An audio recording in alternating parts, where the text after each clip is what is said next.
got so motherfucking design on right now. Bring it down, bring it down, bring it down. I got 3 old thoughts, I'm down. Perkenalkan, nama saya Mawadatul Laila dengan NIM A1C021105. Baiklah, di sini saya akan menjelaskan tentang definisi dan karakteristik dari akad kard dan akad kafalah. Yang pertama di sini, akad kard. Definisi akad kard atau qardul hasan adalah pinjaman tanpa dikenakan biaya, atau peminjam hanya wajib membayar sebesar pokok utangnya saja tanpa adanya bunga. Pinjaman uang seperti inilah yang sesuai dengan ketentuan syariat Islam yang tidak mengandung unsur riba. Dalam akad ini, jika kita meminjamkan uang kepada seseorang, maka kita tidak boleh meminta pengembalian yang lebih besar dari pinjaman yang sudah kita berikan. Di sini ditampilkan skema akad kard. Dari skema tersebut, dapat kita lihat bahwa rukun dan ketentuan syariah akad kard ini ada 3. Yang pertama di sini pelaku yang terdiri dari pemberi pinjaman dan peminjam. Yang kedua, objek akadnya berupa uang yang dipinjamkan. Dan yang ketiga, ada proses ijab kabul atau serah terima. Dari skema akad kard tersebut bisa dijelaskan bahwa yang pertama di sini pemberi pinjaman menyepakati akad kard dengan peminjam dan memberikan uang pinjaman. Selanjutnya, peminjam menerima uang peminjam dari pemberi pinjaman dan dengan uang pinjaman tersebut mereka akan menjalankan usaha. Selanjutnya, jika dari usaha tersebut mereka memperoleh laba, maka dana pinjaman yang sudah mereka pinjam akan dikembalikan kepada pemberi pinjaman sebesar pokok utangnya saja tanpa adanya bunga. Selanjutnya, pemberlakuan akuntansi pada akad kard atau qardul hasan. Di sini bagi pihak pemberi pinjaman mereka akan mencatat pada 4 situasi. Yang pertama, saat mereka menerima dana sumbangan dari pihak eksternal, mereka mencatatnya sebagai dana kebajikan kas pada dana kebajikan infak, sedekah atau hasil wakaf. Dalam kondisi kedua, pada saat penerimaan dana yang berasal dari denda dan pendapatan non halal, maka pemberi pinjaman akan mencatatnya sebagai dana kebijakan kas pada dana kebajikan denda atau pendapatan non halal. Dan untuk situasi yang ketiga itu, jika pemberi pinjaman memberikan pinjaman kepada peminjam, maka pada saat itu bagi pemberi pinjaman mereka akan mencatatnya dana kebajikan produktif pada dana kebajikan kas karena mereka melakukan pengeluaran dalam rangka pengalokasian dana qardul hasan. Dan yang keempat, pada saat penerimaan pengembalian pinjaman dari akad kard tersebut, maka mereka akan mencatat dana kebajikan kas pada dana kebajikan produktif. Berikut pencatatan jurnal dari keempat kondisi dan situasi pencatatan bagi pihak pemberi pinjaman. Selanjutnya, definisi akad kafalah. Definisi akad kafalah yaitu perjanjian pemberian jaminan yang diberikan oleh penanggung atau kafil kepada pihak ketiga atau makfulah untuk memenuhi kewajiban pihak kedua atau pihak yang ditanggung, makful anhu atau asyil. Berikut skema kafalah. Dari skema tersebut dapat kita ketahui rukun dan ketentuan syariah kafalah, yaitu ada 3. Yang pertama, pelaku. Pelaku di sini terdiri atas pihak penjamin, pihak yang bertanggung, dan pihak yang berpiutang. Yang kedua, objek akad. Objek akadnya berupa tanggungan pihak yang berutang, baik berupa barang, jasa, maupun pekerjaan. Dan yang ketiga, ada ijab kabul atau serah terima. Dari skema tersebut bisa dijelaskan bahwa yang pertama di sini penanggung bersedia menerima tanggungan dari pihak yang ditanggung atau makful anhu. Selanjutnya, penanggung menyepakati akad kafalah dengan pihak ketiga atau makfulah. Di sini terjadinya berakhirnya kafalah yaitu terjadi jika dalam kondisi yang 5. Yang pertama, ketika utang telah diselesaikan baik oleh orang yang berutang atau penjamin, atau jika kreditur menghadiahkan atau membebaskan utangnya kepada orang yang berutang. Yang kedua, kreditur melepaskan utangnya kepada orang yang berutang, tidak pada penjamin. Yang ketiga, ketika utang tersebut telah dialihkan atau transfer utang atau hawalah.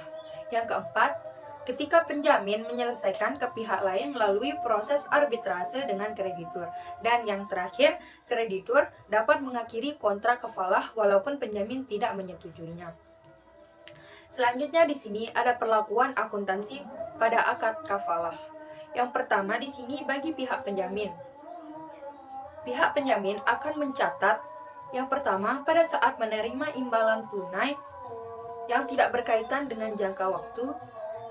Ketika melakukan akad kafalah, maka mereka mencatatnya yaitu kas pada pendapatan kafalah. Dan yang kedua, pada saat membayar beban, maka pihak penjamin akan mencatatnya sebagai beban kafalah pada kas. Sedangkan bagi pihak yang meminta jaminan, maka mereka akan mencatat pada saat membayar beban, yaitu beban kafalah pada kas. Berikut ditampilkan jurnal pencatatan atas transaksi kafalah bagi pihak penjamin dan yang meminta jaminan. Baik, untuk materi selanjutnya yaitu mengenai akad hawalah. Hawalah secara harfiah artinya pengalihan, pemindahan, perubahan warna kulit atau memikul sesuatu di atas pundak. Objek yang dialihkan berupa utang ataupun piutang. Jika yang dialihkan hutang, maka akad hawalah merupakan akad pengalihan utang dari suatu pihak yang berutang kepada pihak lain yang wajib menanggung utangnya. Jika yang dialihkan piutang, maka akad hawalah merupakan akad pengalihan piutang dari suatu pihak yang berpiutang kepada pihak lain yang berkewajiban menagih piutangnya. Pihak yang menerima pengalihan utang atau piutang disebut muhal alai dapat memperoleh imbalan atau fil ujrah atas jasanya berupa kesediaan dan komitmennya, dan besarnya ujrah harus ditetapkan pada saat akad secara jelas, tepat dan pasti. Adapun jenis akad hawalah ditinjau dari segi objek akad dibagi menjadi dua, yaitu yang pertama, apabila yang dipindahkan itu merupakan hak menagih piutang, maka pemindahan itu disebut hiwalah al-haq atau pemindahan hak ajak piutang. Apabila yang dipindahkan itu kewajiban untuk membayar utang, maka pemindahan itu disebut hiwalah ad-dain atau pemindahan utang. Untuk skemanya tersendiri, nomor 1, pembelian dan penjualan melakukan transaksi jual beli. Nomor 2, penjual menyerahkan barang dan berhak menerima uang atau mengakui piutang. Nomor 3, penjual mengalihkan hak tagih kepada pihak mengambil alih. Nomor 4, pengambil alih membayar kepada penjual. Nomor 5, pengambil alih menagih kepada pembeli. Dan nomor 6, pembeli membayar kepada pengambil alih. Selanjutnya yaitu rukun dan ketentuan syariah. Rukun hiwalah ada 3, yaitu sebagai berikut. Yang pertama, pelaku yang terdiri atas pihak yang berutang atau berpiutang atau muhil, pihak yang berpiutang atau berutang atau muhal, dan pihak yang mengambil alih utang atau piutang atau muhal alai. Adapun objek akad yaitu adanya utang, adanya piutang, ijab kabul dan serah terima. Sekian materi mengenai akad hawalah. Baik, untuk materi selanjutnya yaitu mengenai transaksi non-syariah atau transaksi yang dilarang. Semua aktivitas bisnis terkait dengan barang dan jasa yang diharamkan oleh Allah Subhanahu wa taala seperti penipuan, perjudian, monopoli dan suap. Adapun contoh lainnya yaitu riba. Riba secara bahasa bermakna tambahan atau meminta kelebihan uang dari nilai awal.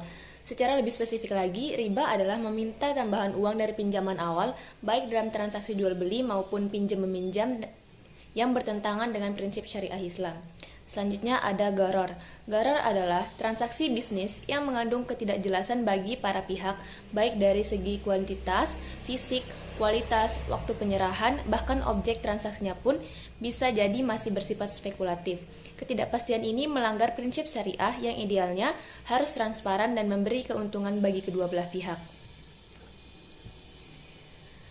Contoh selanjutnya yaitu ihtikar. Ihtikar adalah situasi di mana produsen atau penjual membuat hambatan untuk mengambil keuntungan di atas keuntungan normal. Praktik ini umum dilakukan dengan cara menimbun stok barang agar produk yang dijualnya meningkat. Selanjutnya ada ba'i an-najasi. Ba'i an-najasi adalah rekayasa pasar dalam demand, yaitu bila seseorang produsen atau pembeli menciptakan permintaan palsu seolah-olah ada banyak permintaan terhadap suatu produk, sehingga harga produk jual itu naik. Selanjutnya yaitu ta'aluk atau penjual bersyarat. Ta'aluk adalah ketergantungan akad dengan akad lainnya. Kesahihan suatu akad tidak boleh ada ketergantungan dengan akad lain. Contoh selanjutnya yaitu ba'i al-inah atau pembelian kembali oleh penjual dari pihak pembeli. Dan yang terakhir yaitu talaki al-rukban. Talaki rukban adalah suatu tindakan yang dilakukan oleh pedagang yang tidak menginformasikan harga yang sesungguhnya yang terjadi di pasar. Sekian materi dari saya. Untuk materi selanjutnya akan disampaikan oleh saudari saya, Messi Arsita. Assalamualaikum warahmatullahi wabarakatuh. Untuk materi selanjutnya yaitu akad rahan. Nah, akad rahan ini secara bahasa berarti tetap, kekal, dan jaminan. Sedangkan secara istilah, rahan adalah apa yang disebut dengan barang jaminan, anggunan, cagar, atau tanggungan. Akad rahan diartikan sebagai sebuah perjanjian dengan jaminan atau dengan melakukan penahanan harta milik si peminjam sebagai jaminan atas pinjaman yang diterimanya. Akad rahan bertujuan agar pemberi pinjaman lebih mempercayai pihak yang berhutang. Selanjutnya ada skema rahan. Di sini dapat dilihat ada skema rahan. Yang pertama yaitu pemberi utang akan memberikan pinjamannya kepada si pemberi barang atau peminjam. Yang dimana penerima barang menyepakati akad rahan atau rahin tertulis dengan peminjam. Yang kedua yaitu pemberi pinjaman menerima barang atas surat berharga atas barang yang diberikan oleh pemberi barang atau peminjam. Dan yang ketiga yaitu penerima barang atau pihak pegadaian akan mengembalikan barang yang dijaminkan ketika akan selesai kepada pemberi barang atau peminjam. Sebagai berikut, yang pertama pelaku yang terdiri atas pihak yang menggadaikan atau rahin dan pihak yang menerima gadai atau murtahin. Yang kedua, objek akad berupa barang yang digadaikan atau marhun dan utang atau marhun bih. Dan yang ketiga yaitu ijab kabul atau serah terima. Adapun perlakuan akuntansi rahan bagi pihak yang menerima gadai atau murtahin, pada saat menerima barang gadai tidak dijurnal, tetapi membuat tanda terima atas barang. Adapun jurnal yang pertama yaitu pada saat menyerahkan uang pinjaman dicatat piutang pada kas. Yang kedua, pada saat menerima uang untuk biaya pemeliharaan dan penyimpanan dicatat kas pada pendapatan. Yang ketiga yaitu pada saat mengeluarkan biaya untuk biaya pemeliharaan dan penyimpanan dicatat beban pada kas. Yang keempat, pada saat pelunasan uang pinjaman, barang gadai dikembalikan dengan membuat tanda serah terima barang dicatat kas pada piutang. Dan yang kelima, jika pada saat jatuh tempo utang tidak dapat dilunasi dan kemudian barang gadai dijual oleh pihak yang menggadaikan, penjurnalannya penjualan barang gadai jika nilainya sama dengan piutang dicatat kas pada piutang. Untuk lebih jelasnya, berikut ilustrasi pada akad rahan di pegadaian yang dimana Rani sebagai pemberi pinjaman dan Ella sebagai penerima pinjaman.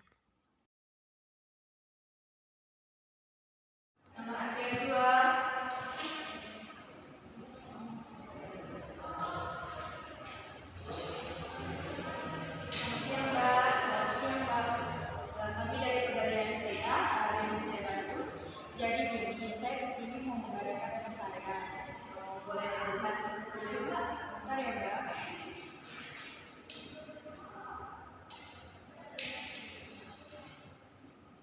Surat-suratnya ada, Mbak? Oh iya.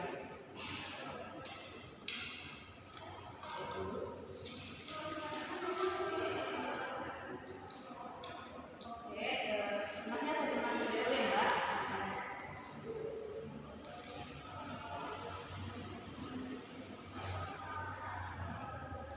Jadi Mas Mbak ini sekitar 2 gram ya, jadi taksiran kemudian yang sama dengan itu sekitar 700. Apakah Mbak Ella bersedia? Oke. Sudah.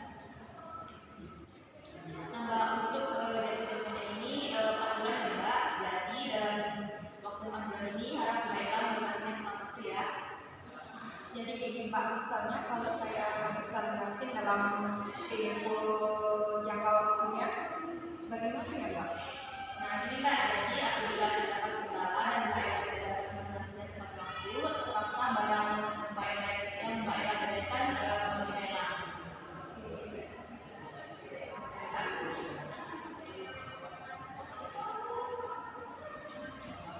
Harap Mbak Ella mengisi formulir dulu. KTP-nya kan Mbak?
tadi diketahui nilai barang gadai sebesar 2 gram dengan harga gadai sebesar 1.800.000 dalam waktu pelunasan 4 bulan. Nah, pencatatan akuntansi oleh pihak pegadaian adalah yang pertama, pada saat penyerahan uang pinjaman yaitu piutang pada kas sebesar 1.800.000. Yang kedua, pada saat menerima uang untuk biaya pemeliharaan dan penyimpanan dicatat kas pada pendapatan sebesar 200.000.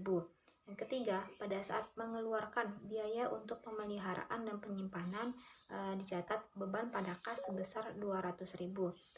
Yang keempat, pada saat pelunasan uang pinjaman, barang gadai dikembalikan dengan membuat tanda serah terima barang dicatat kas pada piutang sebesar 1.800.000.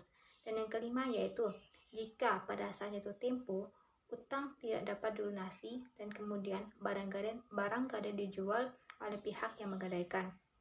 Misalnya penjualan barang gadai, jika nilainya sama dengan piutang, maka kas pada piutang dicatat sebesar 1.800.000.